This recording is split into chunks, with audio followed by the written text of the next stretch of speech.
Soomaaliya dalkayga way maa yeelay muddo badan baa magan inkastoo dhibaatada taala ay tahay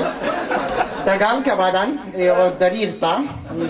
dadka unayo isniinin marka ani waan talinaya ila fiican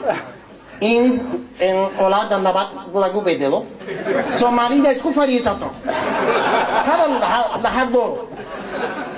ma yeelay Soomaali way mahmada dagaal wiil baa dhinta wiil baa dhashta please if I'm wrong you can dagaal wiil baa ku dhashay wiil kuma dhasho thank you very much ma hasanahay dagaal wiil baa dhinta dagaal wiil baa ku dhinta dagaal wiil baa dhinta wiil kuma dhasho okay waxaan rabnaa dalalka anaga imaanay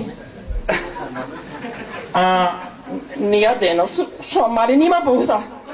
laakiin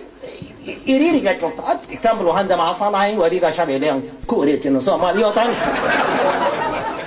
waa fikir naga go'an hadii